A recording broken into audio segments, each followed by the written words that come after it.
Começa mais um podcast Tudo Junto e Misturado e hoje com uma super novidade. A gente está de cenário novo, lindo, feito especialmente para você. E eu estou recebendo aqui para falar sobre um assunto muito especial. Primeiro que dia 14 é Dia Mundial da Doação do Doador de Sangue. Então nós vamos falar sobre doação de sangue e também o mês de junho é um mês dos riscos e prevenção às doenças leucemia e anemia. E para falar sobre isso, eu estou recebendo o Dr. Rodrigo Taminato. Tudo bom, doutor? Tudo bem, pastor? Muito bom te receber aqui hoje. Doutor, o que é a campanha de Junho Laranja e qual o seu principal objetivo? O principal objetivo da campanha do Junho Laranja é justamente conscientizar a população e a sociedade, né, sobre duas doenças que são comuns, mas ao mesmo tempo nem tanto, que são as anemias, né? E a gente tem que lembrar, muita gente conhece um tipo de anemia só, mas existem mais de 40 tipos de anemias diferentes, Nossa. né? E também a conscientização de uma doença relativamente grave, uma doença chamada oncohematológica, um câncer de medula óssea, muita gente conhece como câncer no sangue, que é a conscientização sobre as leucemias também. E aí acaba favorecendo duas outras campanhas, que é da doação de sangue e da doação de medula óssea. O que é a anemia, doutor? O senhor falou que tem vários tipos, Isso. né? O que é a anemia? A anemia, de maneira geral, é uma doença das células sanguíneas que nós chamamos de células vermelhas do sangue, né? Que transportam o oxigênio para as células, aquela coisa toda. Durante a década de 70, 80 e 90, era muito comum uma anemia chamada anemia por deficiência de ferro, ou anemia ferropênica e ferropriva, por causa de desnutrição, principalmente nas crianças, né? Então, no Brasil a gente culturalmente conhece a anemia assim, tá faltando ferro, aí o indivíduo está cansado, meio pálido, esse é um tipo de anemia. É de fato a anemia mais comum, né? A anemia mais comum entre crianças e adultos e idosos mesmo. Mas existem mais de 40 tipos de anemias diferentes, que são as doenças da série vermelha do sangue, né? Que nós chamamos de hemácias. E quais são os sintomas? Os principais sintomas da maioria dessas anemias é justamente isso. Começa com cansaço físico, né? Um pouco além do normal, né? Porque cansado, eu já estou cansado e tal, mas é além do normal. Por isso que é importante o paciente ter o indivíduo ter essa consciência, não, estou cansado, mas está um pouco acima do meu normal de cansaço, né? Um pouco de palidez, sonolência, né? Fica um pouco amarelado, principalmente nas conjuntivas oculares, né? No olho, fica um pouco pálido nas mãos, assim também, né? Esses são os principais sintomas, entre cansaço, sonolência e um pouco de palidez e um amarelão, né? Muita gente questiona Aquela isso. falta de fome, aquela falta de ânimo para fazer as coisas, mas... É muito confundida com uma baixa de energia, né? Tanto que hoje em dia, como nós temos também pacientes que têm transtornos psiquiátricos como depressão, alguns problemas de tireoide, né? Como o hipotireoidismo, a queda de pressão, então ela pode ser confundida com outras doenças. Mas o que é mais específico da anemia é justamente essa palidez, né? A pele fica um pouco mais pálida, mais esbranquiçada, ou um pouco com leve tom de amarelo. Amarelado. Então, todos esses outros sintomas, como sonolência, fadiga, cansaço, falta de apetite, tudo tem relação diretamente com essa diminuição de energia, porque as hemácias transportam oxigênio para as células para dar energia, como se fosse um combustível para a célula. Então, acaba faltando combustível para a célula, então o paciente costuma ter sintomas mais de letargia, fica mais lento, mais cansado, sonolento, falta de apetite e um pouco amarelado, né? E quais são os fatores de risco para anemia? Os fatores de risco para anemia mais comum, né, que é a anemia por deficiência de ferro, geralmente elas estão relacionadas, é mais comum em crianças, né, por causa dos hábitos alimentares, que acaba sendo uma deficiência realmente nutricional de ferro. Né? E além disso, algumas parasitoses, né? Crianças têm mais parasitoses que adultos, então verminoses, né? Alguns vermes que acabam comendo as hemácias das crianças, né? E acaba tendo uma deficiência dessas células.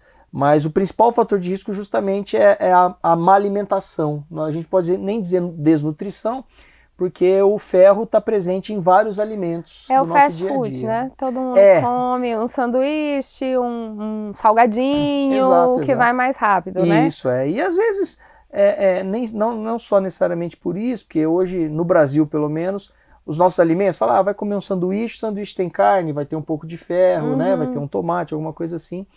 mas hoje é mais raro, mas em crianças é mais comum acontecer esse tipo de anemia. É por isso que os pediatras passam, quando é bebezinho, o ferro para tomar, aquele que mancha a roupa, toda mãe tem um pavor daquele ferro, é por isso? Exatamente, pastora. É a suplementação, né? Quer dizer, uma suplementação alimentar com ferro, e não só ferro, outros minerais, outras vitaminas também na criança, porque a criança tem uma necessidade nutricional bem específica, né? Diferente dos adultos, né? Então as crianças e os idosos têm uma necessidade nutricional diferenciada.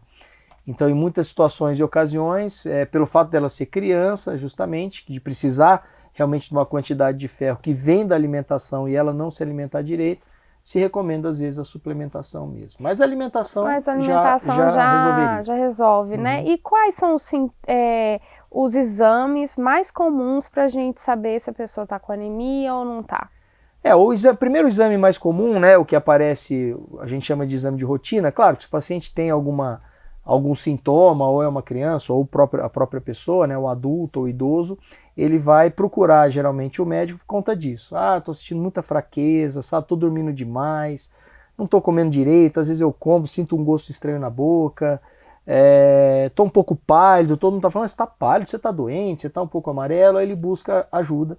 E o exame que determina isso é relativamente, né, a gente chama de relativamente simples, hemograma, que é um dos exames, se não é o exame mais realizado aí no mundo, que é o exame de sangue, que vai avaliar realmente as condições dessas células, se tem alguma deficiência ou não, para saber se há necessidade de suplementação, tratamento ou uma mudança nos hábitos alimentares. Né? E qual que é a relação da anemia com a leucemia, doutor?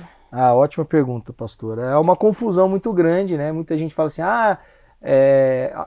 como as leucemias são mais comuns em crianças também, é muito comum a gente ouvir dos pais, eu sabia que minha filha ia ter leucemia porque ela sempre teve anemia. E, na verdade, é o contrário, né? Os pacientes que têm leucemia acabam desenvolvendo anemia com mais frequência.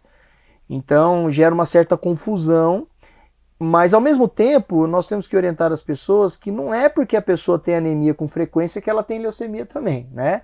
Mas a relação é essa. Geralmente, a pessoa que tem leucemia é uma doença na medula óssea, né, lá dentro do osso, que é a fábrica dessas células. Então, como ela está com defeito, ela acaba não fabricando as hemácias, né, com ferro, com hemoglobina direito, e aí a pessoa acaba entrando num quadro anêmico com muita frequência e principalmente que não responde aos tratamentos. Então é paciente que a gente suplementa com ferro e não melhora da anemia. A gente desconfia de outra coisa e de repente a gente faz o diagnóstico de leucemia. Então, a leucemia causa anemia, mas, né, a anemia jamais vai causar leucemia. Aí faz uns exames mais complementares, né? É porque esse nome leucemia parece ter um peso maior, né? Pelo fato de ser um câncer, né? E a palavra câncer já assusta, e o câncer no sangue, câncer na medula óssea, infelizmente ainda, embora nós tenhamos melhorado bastante, o desfecho realmente não é bom, né? Muitos pacientes morrem ainda por causa da leucemia e o tratamento é bastante agressivo, a doença também é bastante agressiva, o impacto é maior, né? Então a anemia geralmente é muito mais fácil de conduzir, de tratar e de se resolver. Né? E os sintomas são parecidos? Eles são parecidos, eles podem aparecer de forma bastante parecidas, até porque a leucemia vai causar anemia em mais de 90% dos pacientes. Então, o paciente que tem o diagnóstico de leucemia, ele vai apresentar o que nós chamamos de tríade leucêmica, e uma delas é a anemia. Tá? Então, a anemia seria uma leucodisplasia, problemas de leucócitos, e uma redução de plaquetas, que é o mais comum. Né? Então, ele vai ter sangramento, vai ter outros sintomas além, mas a anemia, ela geralmente aparece primeiro. Então, por isso que o paciente tem anemia, ele trata, demora para resolver, aí passa 3, 4 meses, tem anemia de novo, mas não era comum. Eu não tinha anemia assim com tanta frequência, né? Aí vai fazer um exame um pouco mais apurado e começa a falar, olha, tá com uma suspeita de leucemia aí, né? Mas são sintomas diferentes, até porque geralmente, por exemplo, tem um tipo de leucemia que chama leucemia aguda. Essa leucemia aguda, o paciente apresenta já uma anemia bem profunda, então ele já percebe isso, já procura o médico. Ele tem muito sangramento, então ele tem uma sensação de gosto de sangue na boca, às vezes ele acorda, o travesseiro, a roupa de cama está toda vermelha de sangue, sangrou pela boca, pelo nariz, não consegue parar esse sangramento. Ele tem uma febre muito alta, então ele já procura o atendimento de urgência e emergência e lá mesmo já se dá o diagnóstico muitas vezes, né? Agora, tem outro tipo de leucemia que é crônica, que aí não. O paciente vai tendo anemia, depois normaliza, volta a ter anemia de novo, fala, ó, vamos fazer um exame mais profundo e mais detalhado e vamos acompanhando para saber se é um caso mais grave, no caso da leucemia, ou se é uma anemia mesmo que apareceu várias vezes. Né? Nós vemos muito, né, Paz, já passou em programas de televisão, as pessoas falando, aparece manchas na pele, né, roxos, tive uma dor nas costas que não sara, e aí eu vou ver, e chega ao hospital, nem me libera, já cheguei ao hospital, nem me libera, já internou, é isso mesmo, então. Isso mesmo. A leucemia, ela, até essas manchas roxas, avermelhadas, é por uma condição que a gente chama de plaquetopenia. Né? Reduz bastante as plaquetas. Para a senhora ter uma ideia, o normal de uma pessoa é ter no mínimo 150 mil plaquetas por milímetros cúbicos de sangue, assim, né? Só para entender o indicador. Pacientes com leucemia chegam com 18 mil, 9 mil. E era para ter no mínimo 150 mil células. Então essa falta dessas plaquetas faz a pessoa sangrar muito e ter essas manchas na pele. A dor no corpo, geralmente nas pernas, no osso, é porque essas células doentes, elas são produzidas também dentro do osso. Então é muito comum a pessoa ter dor na perna, dor no fêmur, aqui na bacia, né, que a gente chama de crista ilíaca, dor no corpo, assim, de maneira geral. Esses são sintomas da leucemia, realmente. E por isso que é um câncer mais difícil de ser tratado? É bem difícil de ser tratado, né, porque geralmente envolve quimioterapia e o transplante de medula óssea. E outros, além de outros medicamentos, né? Então, por ser uma doença a gente chama sistêmica, o ataque contra essas células é com uma quimioterapia que tem muitas reações adversas que a gente também conhece. Né? E doutor, tem como prevenir ou não? A leucemia é difícil prevenir. O que a gente preconiza, porque quando muita gente quando fala de câncer, pensa na causa, né? O que causa a leucemia de verdade e tal, e é uma causa que a gente não conhece, é a chamada causa desconhecida. Então não tem como prevenir do ponto de vista primário, né, de evitar que a doença aconteça. É claro que, né, ter uma vida saudável, aquela coisa toda, é um clichê básico para qualquer doença ou quaisquer doenças. Mas a leucemia, infelizmente, não tem como você evitar que aconteça em ninguém. Né? O que a gente prioriza é o diagnóstico precoce, que nós chamamos de prevenção secundária. Tem um fator genético ou não? Também não? Hereditário tem, mas ele não é tão robusto, tão consistente, né? A gente vê casos, a maioria dos casos, é uma pessoa só na família que teve a leucemia. Olha só. Então não é comum casos hereditários que a pessoa teve leucemia, aí o filho teve também, o irmão, a irmã, é raríssimo isso. O comum é ser, infelizmente, uma doença corriqueira que aparece esporadicamente, aparentemente sem nenhum sentido lógico hereditário. Né? E o tratamento é aquele mesmo, quimioterapia, rádio? A radioterapia não é muito comum, né? Mas a quimioterapia ela é praticamente obrigatória em mais de 90% dos casos. Existem outros medicamentos, hoje, anticorpos monoclonais, imunoterápicos, né? Medicamentos muito mais avançados, também muito mais caros, porém muito mais eficientes.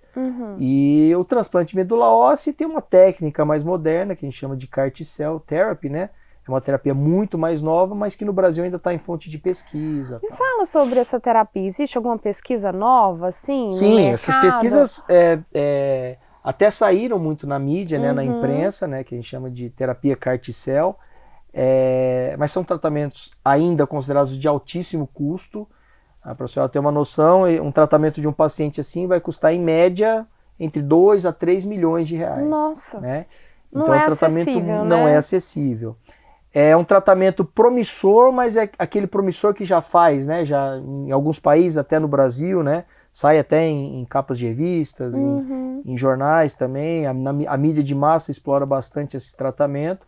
Aqui no Brasil tem alguns centros que faz, aqui em Goiânia, por exemplo, não faz, mas em São Paulo, no Rio de Janeiro, em Minas, já se realizam esse tipo de tratamento e alguns grupos específicos, né, que são pesquisados. Então são voluntários de pesquisa que fazem esse tratamento. É um tratamento menos agressivo, é isso? Pra gente ele é menos agressivo e ele é considerado até um tratamento curativo, né? Olha só. Ele consegue, em alguns casos de paciente, conseguir uma cura até impressionante. Pacientes que eram considerados já estágio terminal, porque é assim que a gente estuda, né, tratamentos novos, e ele tratou com esse tipo de tratamento e praticamente foi considerado curado da leucemia. Então, por isso que chama bastante a atenção do mundo e da ciência esse tratamento mais inovador, né? Doutor, fala pra gente qual que é o impacto tanto da anemia quanto da leucemia na vida do paciente. Aquela história, né? A anemia é uma doença até nem considerada tão grave.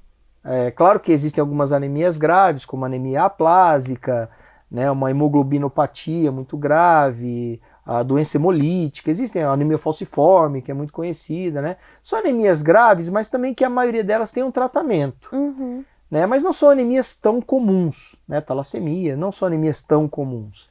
Mas das anemias mais comuns, que é a megaloblástica, a perniciosa... Tem a falciforme também, não tem? Tem. A anemia falciforme é uma das consideradas anemias graves. Mas mesmo assim, hoje a gente tem um tratamento muito eficiente, né? Até pouco tempo a gente só tinha a transfusão de sangue.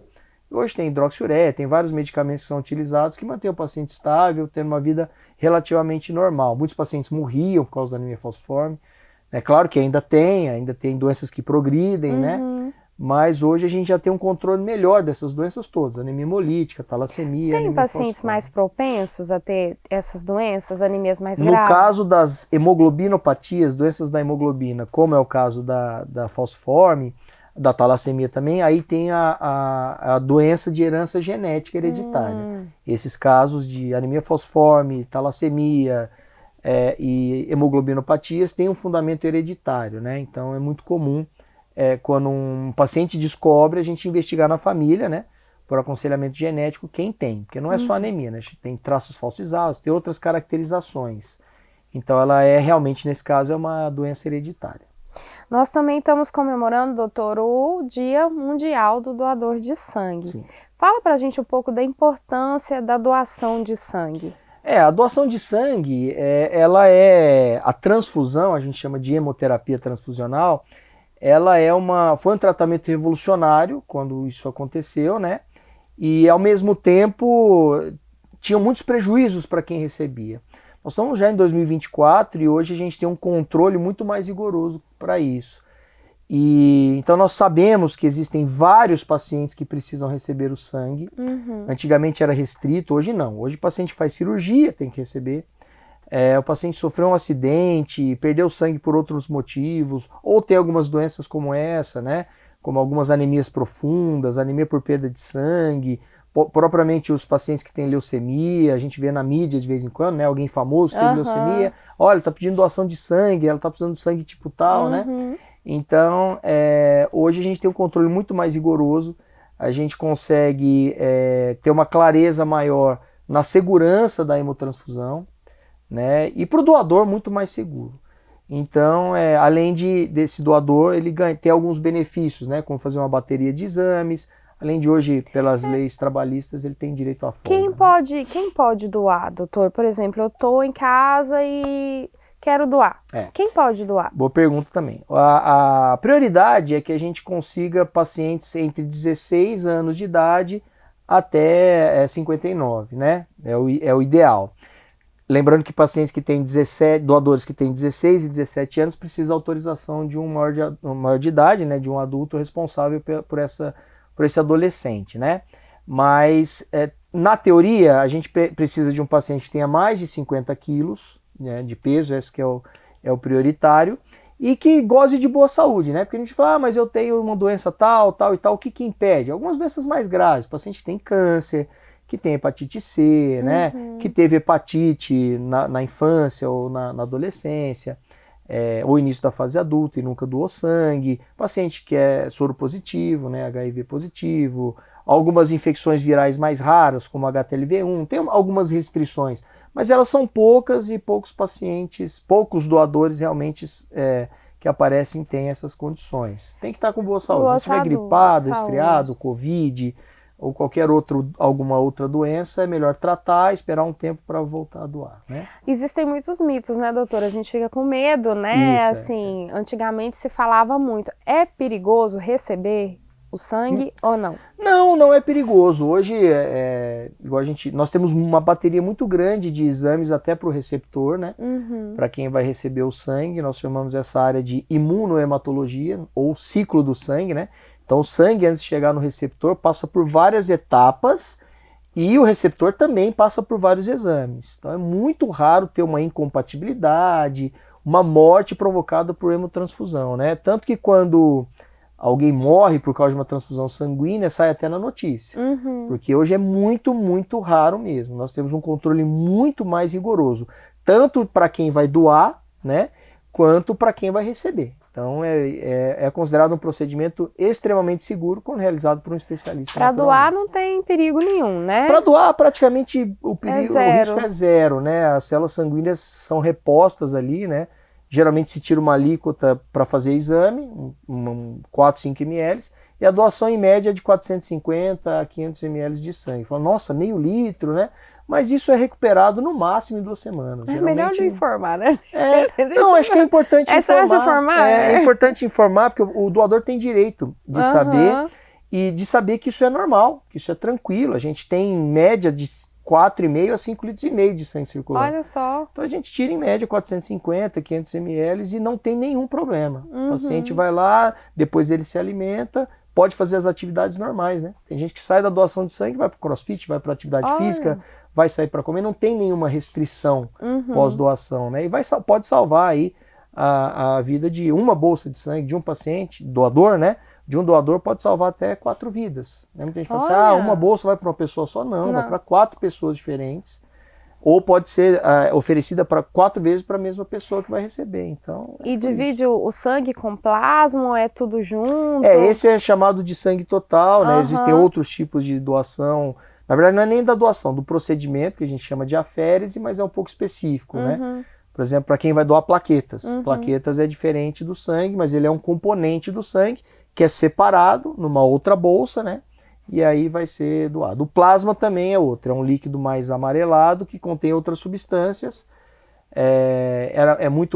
Foi muito falado na época da Covid, né?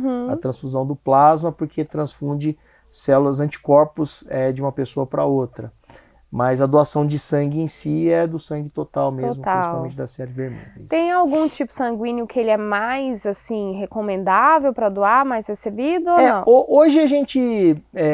existem alguns tipos de sangue que são de tipos ABO e RH, que a gente fala mais raros, mas a prioridade hoje do próprio Ministério da Saúde é pedir para que todos doam o sangue, né? Então, se ele é A positivo, A negativo. Os sangues negativos são mais raros, como por exemplo o O negativo.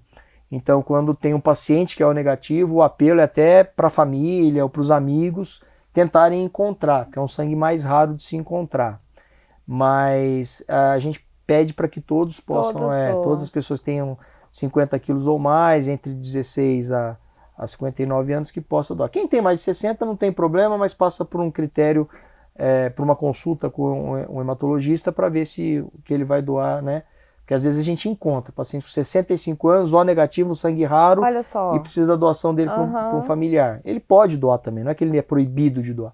É que tem um critério lá de consulta, de avaliação, para ver se é viável a doação, né? Existe um tempo que a pessoa... eu vou me programar para fazer minha doação. Quanto tempo eu vou ficar lá? Existe um tempo?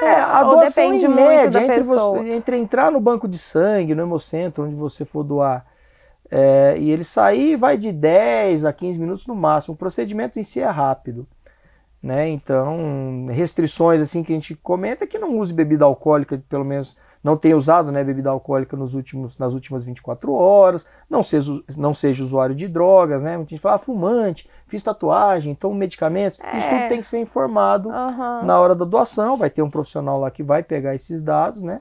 E existem algumas restrições e limitações, mas a maioria dos pacientes que chegam para doar conseguem doar. Doutor, você falou que é muito raro passar mal, mas eu doei e comecei a me sentir mal. Tem algum tratamento? Não, o passar mal é o mal-estar, né? Algumas pessoas podem ter um pouco de náusea, né? Pode sentir um pouco de vertigem.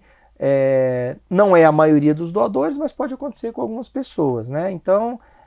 o interessante é que a pessoa se alimente bem, mas não com alimentos muito pesados. Até por isso que depois tem um lanchinho, né? Fala, depois de você doar, você descansa um pouquinho, come uma bolachinha, um lanchinho que tem aqui, um suquinho, para dar aquela revigorada, né?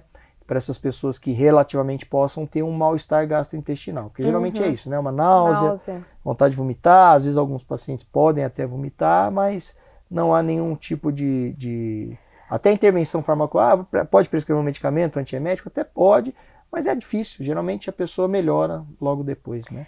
E se, por exemplo, eu quero ser um doador regular, isso vai ter um impacto na minha saúde ou é tranquilo? Tem muitos estudos já mostrando que essa regularidade pode até melhorar a saúde. Olha, que e legal. o vigor que a gente chama de hematopoese, né? Ele realmente tem estudos cada vez mais consistentes e robustos, né? Então a mulher, por exemplo, pode doar 3 vezes ao ano, né, de 4 em 4 meses, e o homem de 3 em 3 meses. Ele pode doar até 4 vezes no ano. E essa regularidade, além de ajudar a salvar a vida de muitas pessoas mesmo, né, talvez os doadores não tenham a noção desse impacto, né, do quanto é utilizado, porque utiliza. É diferente da medula óssea, que, né, a gente coleta o sangue, fica esperando ter alguém compatível, o sangue não, o sangue vai ser utilizado. Tanto que de vez em quando noticiam, né? Tá faltando bolsas de sangue, é porque usa. Tem né? épocas do ano, né, que então, fazem campanhas maiores. Perfeito. Então não é porque, eu doei meu sangue, será que alguém vai usar? Com certeza. Muitas vezes, às vezes no mesmo dia ou no outro. Olha né? só. A bolsa toda vai ser utilizada. Então ela é frequentemente utilizada. E se você tem uma frequência de doações, né, além desse benefício que a gente tem, até trabalhista pela CLT, né, o indivíduo tem direito a uma folga quando ele vai doar, ele tem o benefício para a saúde realmente, né? Já tem estudos mostrando que pode melhorar um pouco da imunidade, o vigor, é mais difícil o paciente desenvolver um tipo de anemia por deficiência nutricional, então isso acaba ajudando até mais do que manter todo ano só, né? Vai ter um benefício para ele também como doador. Doutor, nós acabamos de falar da importância, né, da divulgação, Sim. da doação de sangue, e eu queria também que o senhor falasse a importância do conhecimento sobre anemia e a leucemia. Leucemia e anemia, no sentido de conscientização, nós temos que entender que a anemia, apesar de ser considerada hoje mais rara, ela está presente no nosso dia a dia, né? E que ela pode acontecer por vários motivos, mas que, se conduzida, diagnosticada corretamente, o tratamento geralmente traz benefícios até rápidos, né? Muitas vezes o tratamento é ou nutricional, e se precisar de algum medicamento, também é um medicamento que é utilizado rotineiramente, com poucas reações adversas e tal, né? A leucemia, que é uma preocupação um pouco maior, porque o impacto na informação e no conhecimento é muito grande. De vez em quando alguém fala assim, vamos dar uma palestra ali para as mães sobre a prevenção de leucemias. Eu acho muito uma responsabilidade muito grande, porque quando a gente vai falar com pessoas que não são da área, pode assustar. Muito. Então, muito mais entender que a leucemia é uma doença rara, né, considerada uma doença rara, e que sim, é um câncer de medula óssea, como a maioria dos cânceres causam um certo frisson, né? A pessoa fica um pouco tensa e preocupada, mas que tem tratamentos eficientes. Hoje a gente melhorou muito mais a condução de pacientes com alguns tipos de leucemia, como leucemias crônicas, mas se for acompanhado por uma equipe especializada, geralmente o paciente pode passar por isso muito bem. A gente tem exemplos aí de pessoas famosas que tiveram leucemia e convivem com a leucemia tranquilamente, né, dentro das devidas proporções, e muitas vezes são curadas. Então a gente tem uma proporção muito maior de cura em relação a isso. E não fugir, né, doutor, que quanto mais cedo, melhor, Isso né? é verdade, né? Muitas pessoas ficam com medo de diagnosticar alguma doença, principalmente quando se trata de doenças graves assim, mas lembrando que a doença, algumas doenças, se elas estão instaladas e se demora para tratar, o tratamento é pior, é agressivo e às vezes nem dá para tratar tanto.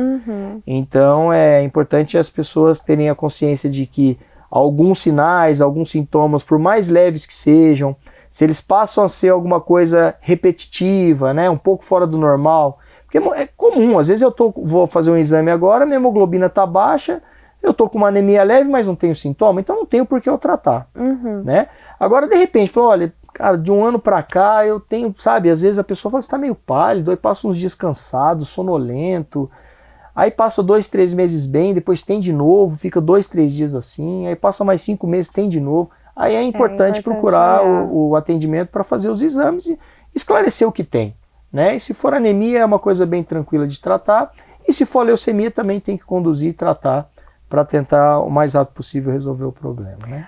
Doutor, muito obrigada pela sua presença, passou muito rápido, foi muito esclarecedor e eu já deixo o convite para o senhor voltar mais vezes, viu? Eu que agradeço, né? Eu gosto muito do trabalho da Fonte aqui, já participei de, eu acho que quase todos os programas, né? Eu fico muito feliz em poder contribuir e com o carinho e atenção de vocês comigo. Obrigado mesmo. Muito obrigada e você fica com o nosso próximo podcast.